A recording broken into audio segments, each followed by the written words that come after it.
5G बहू। सुमित्रा जी का बेटा था अमित और बहू का नाम था अमृता। सुमित्रा जी की बहू की बातें सुनकर ऐसा लगता था कि जैसे वो बहुत इंटेलिजेंट है।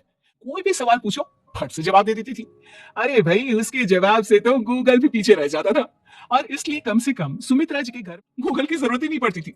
जब भी घर में कोई बात चलती, कोई कुछ भी कहता, तो अमृता फट से कह देती, ये तो मेरे साथ भी हुआ था, मुझे इसके बारे में सब मालूम है।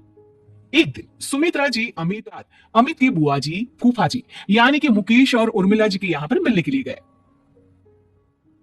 बहुत अच्छा किया अमित बेटा, इतने दिनों। हाँ सुमित्रा भाभी, कभी तो आ जाया करिए अपने बच्चों को लेकर। आपकी बहू के आने से तो हमारे घर में भी रौनक आ गई है। वो क्या है ना, अमित ऑफिस के काम में बहुत बिजी रहता है, इसलिए उसे तो वक्त ही नहीं मिल पाता। अच्छा, लगता है नौकरी काफी मुश्किल है अमित की। अरे नहीं नहीं फूफा जी, ऐसी कोई बात नहीं है। आप तो जानते हैं ना प्राइवेट जॉब में कितना काम होता है। अरे कोई समझे ना समझे, मुझे तो पता है प्राइवेट नौकरी करना पड़ता है कि इंसान की आफत आ जाती है। लेकिन बेटा, तुमने तो कभी जॉब की ही नहीं, तुम्हें कैसे पता? अरे जॉब नहीं की तो क्या हुआ मम्मी जी, सब जानती हूँ मैं। सबसे पहले ऑफिस में जाओ, वहां पर अपनी एंट्री डालो, उसके बाद दिन भर सिस्टम पर बैठकर काम करो। चारों तरफ कैमरे लगे होते हैं, आप अपनी नजर इधर की उधर। उसके बाद दिन भर बॉस की चिक चिक सुनो, वो अलग से। यही सब होता है, मुझे ना सब पता है। अरे बहू रानी तो काफी इंटेलिजेंट है, हर बात की खबर है इसको। थोड़ी देर बाद, अब देखिए सुमित्रा भाभी, इतने दिनों के बाद आई हैं आप, खाना खाकर ही जाना, ऐसे तो मैं आपको जाने नहीं दूंगी। वैसे बुआ जी, खाने में क्या बनाया है? वो क्या है ना बेटा, आज तुम्हारी बुआ जी की तबीयत थोड़ी ठीक नहीं थी, इसलिए हमने सोचा कि जब तुम लोग यहाँ आ जाओगे तो बाहर से खाना बैठकर खाएंगे। लेकिन बस प्रॉब्लम इतनी सी है कि मुझे बाहर से खाना ऑर्डर करना नहीं आता।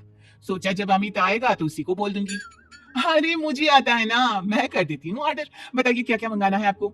इटालियन, कॉन्टिनेंटल, इंडियन, पंजाबी, सब पता है मुझे। क्या बात है बहू, क्या घर में भी खाना रोज बाहर से ऑर्डर करती हो? अरे नहीं नहीं नहीं बुआ जी, ऐसी कोई बात नहीं है, बस मुझे ना सब पता है। कोई बात नहीं अमृता, मैं अपने फोन से ऑर्डर कर देता हूँ। अरे क्या बात है, आजकल ऑनलाइन डिलीवरी पर कोई ऑफर नहीं चल रहा है, वरना काफी पैसे बच जाते। कैसे बात करते हैं अमित, मैं कह रही हूँ ना मुझे सब पता है। मुझे एक बहुत अच्छा ऑनलाइन डिलीवरी वाला मालूम है, जहां पर 50% ऑफ मिल जाएगा। और आज तो वैसे भी फ्राइडे है ना, फ्राइडे को तो उस पर 50-70% ऑफर मिलता ही मिलता है। अरे क्या बात है, इसके बारे में तो मुझे पता ही नहीं था। अरे बेटा, जिस चीज के बारे में कहा हमारी बहू को पता होता है। एक काम कर, तू उसी को ऑर्डर करने दे। क्या बात है अमृता बेटा, तुम तो बहुत इंटेलिजेंट हो, सब कुछ जानती हो। कुछ दिनों के बाद सुमित्रा जी की कुछ सहेलियां उनसे मिलने के लिए आती हैं। सुमित्रा बहन कैसी हो, बहू कैसी है तुम्हारी?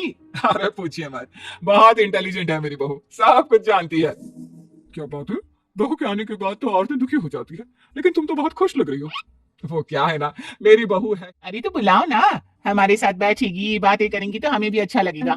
सुमित्रा जी अमृता को बाहर बुलाती हैं और उसके बाद सब लोग बातें करने लगते हैं। क्या बताऊं, कुछ दिनों से घुटनों में इतना दर्द हो रहा है कि चला भी नहीं जाता। अब बुढ़ापे में तो ये सब चलता ही रहता है, क्या कर सकते हैं। आंटी जी, आप योगा करिए, योगा वाले तिल खाया करिए, आपके घुटनों का दर्द भाग जाएगा। लेकिन तुमको ये सब कैसे पता बेटा? अरे मेरे भी घुटनों में दर्द होने लगा था, मैंने योगा किया और काले तिल के साथ गुड़ मिलाकर उनके लड्डू बनाकर खाए, एकदम ठीक हो गए हैं मेरे पैर। अमृता, ये तुम क्या कह रही हो? इतनी कम उम्र में तुम्हारे पैरों में दर्द कैसे हो सकता है? अरे मम्मी जी सच कह रही हूँ, एक बार अगर कोई ये नुस्खा अपना लेना बस मजा आ जाए। अगर तुम कहती हो तो मैं ये करके देखती हूँ। मुझे सब पता है आंटी जी, ये मेरे साथ हो चुका है, इसीलिए तो बता रही हूँ मैं आपको, ऐसे नहीं बताती किसी को। कुछ दिनों के बाद अमित अमृता को अपने दोस्तों के साथ घूमने के लिए ले जाता है। क्या यार, क्या सारा दिन ऑफिस का काम करते रहो, अपनी हेल्थ पर तो ध्यान ही नहीं दे सकते। अरे क्यों नहीं दे सकते अपनी हेल्थ पर ध्यान, सब दे सकते हैं, इंसान चाहे तो कुछ भी कर सकता है। क्या बात है भाभी, आप इतनी श्योरिटी के साथ कैसे कह सकती हैं? अरे आजकल ना एक से एक एप्लीकेशन है मार्केट में, और जानते उसमें कुछ एक्सरसाइज तो ऐसी बताते हैं जिन्हें आप अपने ऑफिस में बैठे बैठे, मेरा मतलब लैपटॉप पर काम करते करते भी कर सकते हैं। अमृता, ऐसी एक्सरसाइज के बारे में तो मुझे भी नहीं पता था, तुम्हें कैसे मालूम? अरे मुझे सब पता है, हर चीज की खबर रखती हूँ मैं, जानते हैं ना आप। लेकिन ऐसी कौन सी एप्लीकेशन है और ऐसी कौन सी एक्सरसाइज है भाभी? एक मिनट, मैं आपको अपने मोबाइल में दिखाती हूँ। अरे वाकई में भाभी तो सही कह रही है, देखो यार इसमें कितनी अच्छी एक्सरसाइज, चेयर पर बैठे बैठे एक्सरसाइज भी कर लो, काम भी और हेल्थ भी, वाह भाभी वाह, मजा आ गया। लेकिन अमृता, तुम्हें इस बारे में कैसे पता? अब मेरे साथ जो चीज हो चुकी है उसके बारे में तो मुझे पता होगा ही ना अमित। मतलब तुम कब ऑफिस में काम करने गई जो तुमने ऑफिस करते करते एक्सरसाइज की? मैं जो किचन में काम करती हूँ अमित, घर के काम, वो किसी ऑफिस के काम से काम है क्या? बस मैं भी वो सब करते करते इनमें से कुछ एक्सरसाइज ट्राई कर लेती हूँ, इसलिए मुझे सब पता है। सही है यार, तुम तो बहुत इंटेलिजेंट हो। कुछ दिनों के बाद, ये क्या है? एक दोस्त ने, लेकिन समझ में ही नहीं आ रहा। अरे बेटा, तो अमृता से पूछ लेना, उसके पास कोई ना कोई जवाब जरूर होगा। ठीक कहती है मम्मी जी, मैं सब जानती हूँ। लेकिन अमृता, ये थोड़ा मुश्किल है, सोच लो। मेरे लिए कुछ भी मुश्किल नहीं, दुनिया की कोई भी पहेली हो मैं चुटकी में सॉल्व कर लेती हूँ। अच्छा ठीक है। देखो, मेरे दोस्त ने मुझे एक खाली पेपर दिया है और कहा है कि इस पर उसने मेरे लिए कुछ मैसेज लिखा है। अब एक बात बताओ यार, खाली पेपर पर, आई मीन जिस पर कुछ भी नहीं लिखा हुआ, उसे मैं कैसे पढ़कर बताऊं? अरे बस इतनी सी बात, क्यों मैं सॉल्व कर दूंगी अमित। लेकिन कैसे बहू? इस पेपर पर तो वाकई में कुछ नहीं लिखा हुआ, एकदम खाली पेपर है। कैसे, क्या पढ़ोगी तुम? अमित एक छोटा सा काम करो, जल्दी से एक मोमबत्ती लेकर आओ। अरे बहू, पेपर में आग लगाने का इरादा है क्या? नहीं नहीं मम्मी जी, इस पेपर पर अमित की दोस्त का लिखा हुआ मैसेज पढ़ने का इरादा है। अमित कैंडल लेकर आता है। अब ना बस इस पेपर को धीरे धीरे कैंडल के ऊपर घुमाते रहो, देखना 2 ही मिनट में मैसेज आपकी आंखों के सामने होगा। अच्छा ठीक है, मैं ऐसा करके देखता हूँ। 2 मिनट के बाद। अरे वाकई में? लेकिन ये हुआ कैसे, और अमृता तुम्हें कैसे पता? बहुत सिंपल है मम्मी जी, अमित के दोस्त ने नींबू के रस से मैसेज लिखकर उसे सुखा दिया। अब अगर मैसेज पढ़ना हो ना तो पेपर को आग के सामने ले जाओ और लेटर्स अपने आप उभर कर आ जाते हैं। वाह बहू, लेकिन तुम ये सब कैसे जानती हो?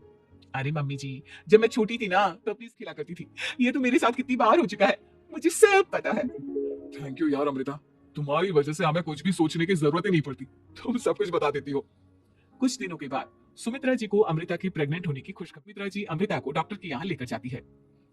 देखिए सुमित्रा जी, आपकी बहू की तबीयत बिल्कुल ठीक है, किसी भी तरह की चिंता करने की कोई जरूरत नहीं है, लेकिन हाँ, उनको आयरन वाली डाइट खाने की बहुत जरूरत है।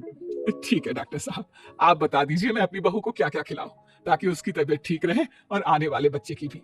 अरे मम्मी जी, इसमें डॉक्टर से पूछने की क्या जरूरत है, अनार है, पालक है, ये सब खाना चाहिए, आयरन का लेवल बिल्कुल बराबर रहता है। अरे वाह, आपकी बहू तो सब कुछ पहले से ही जानती है। ये तो बहुत अच्छी बात है। देखो, आयरन के साथ हमें कैल्शियम भी खाना होगा, जानती हूँ मैं, अगर आयरन की खाली सप्लीमेंट लेते हैं और कैल्शियम नहीं लेते तो बॉडी उसे अच्छे से अब्सॉर्ब नहीं कर पाती, सब पता है मुझे। बहू, ये भी मालूम है? हाँ मम्मी जी, आप तो जानती है ना, मुझे सब पता है। आपकी बहू की बातें सुनकर अच्छा लग रहा है, मुझे ऐसी बहुत कम लड़कियां मिलती है जिन्हें इतनी नॉलेज होती है, सारे सवालों के जवाब देती है, और हमारे इंडिया में तो वैसे भी हालात बहुत खराब है। बिल्कुल ठीक कह रहे हैं आप डॉक्टर साहब, लेकिन मैं उन लड़कियों की तरह नहीं हूँ, बहुत ख्याल और जानती हैं आप, हमारे घर में तो किसी को किसी चीज के बारे में गूगल करने की जरूरत ही नहीं पड़ती। बिल्कुल ठीक कह रही है अमृता, अरे कुछ भी पूछ लो, इसे सब पता होता है। अरे वाह, तुम तो बड़ी कमाल की लड़की हो। चलो ये तो बहुत अच्छी बात है, लेकिन फिर भी डॉक्टर की सलाह पर पूरा ध्यान देना चाहिए। वैसे क्या चाहिए तुम्हें, बेटा या बेटी? अरे डॉक्टर साहब, कुछ भी हो जाए, बस बच्चा अच्छे से हो जाना चाहिए, मुझे तो दोनों में से किसी से कोई भी परेशानी नहीं। और सुमित्रा जी आप? डॉक्टर मैडम, मुझे तो लड़के और लड़की में कभी भेद, पोता आगे या पोती, मेरे लिए तो दोनों एक बराबर है। सुनकर अच्छा लगा। वैसे आप जानती हैं, हमारे यहाँ पर तो लोगों को बड़ी बेचैनी रहती है ये जानने की कि पेट में लड़का है या लड़की, लेकिन विदेशों में ऐसा नहीं होता। हाँ, वहां पर तो सब कुछ पहले से ही बता देते हैं ना, ये भी कोई बात हुई भला? लेकिन तुम्हें कैसे पता कि वहां पर सब कुछ पहले ही बता देते हैं? अच्छा हाँ हाँ, तुम तो सब कुछ पहले से ही जानती हो ना, तुम्हारे साथ तो सब कुछ पहले से ही हो चुका होता है। नहीं नहीं मम्मी जी, ये तो मेरे साथ पहली बार हो रहा है, इसलिए मैं ये डायलॉग नहीं बोल सकती। सुनकर सुमित्रा और डॉक्टर दोनों हंसने लगते हैं।